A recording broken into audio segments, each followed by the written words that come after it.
आणि यानंतर एक मोठी बातमी आहे। उत्तर भारतीय मतदारांना आकर्षित करण्यासाठी महायुतीची नवी शक्कल आता आयोजित करण्यात आली आहे। भाजप योगी आदित्यनाथ मैथिली ठाकूरला प्रचारासाठी बोलावणार आहे। मनोज तिवारी, रवी किशन,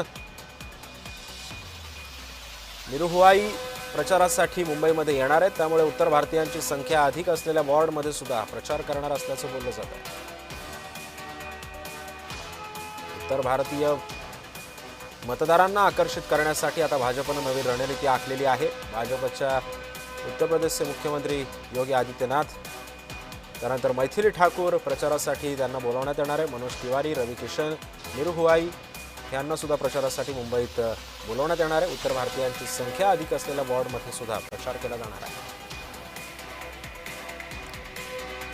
तर उत्तर भारतीयांना आकर्षित करण्यासाठी आता भाजपने नवा प्लॅन आखलेला आहे।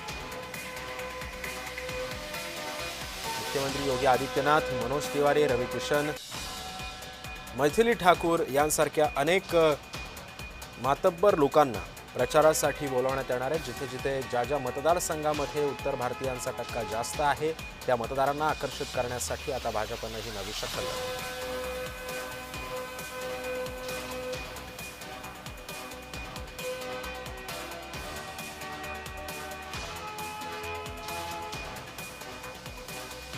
या संदर्भामध्ये अधिक माहिती जाणून घेऊयात। माझा सहकारी शुभम उमाळे सध्या आपल्या सोबत आहे। शुभम, उत्तर भारतीय मतदारांना आकर्षित करण्यासाठी आता भाजपने हा नवा प्लॅन आखलेला आहे। आणखीन कोणकोणते नेते या प्रचारामध्ये दिसून येतील आपल्याला?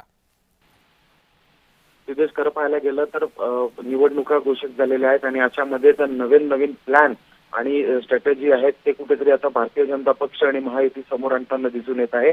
अशामध्ये आता उत्तर भारतीय मतदारांना आकर्षित करण्यासाठी आणि त्यांचे मत आपल्या पदरी पाडून घेण्यासाठी भारतीय जनता पक्षाकडून जे आहेत काही स्टार प्रचारक जे आहेत ते मुंबईमध्ये आणणार आहेत निवडणुकीसाठी, आणि ज्यामध्ये योगी आदित्यनाथ, मैथिली ठाकूर, मनोज तिवारी, रवी किशन असे सगळे प्रचार जे आहेत ते सध्या मुंबईमध्ये आणि काही महानगरपालिका महाराष्ट्राच्या आहेत त्यामध्ये करताना दिसून येणार आहे।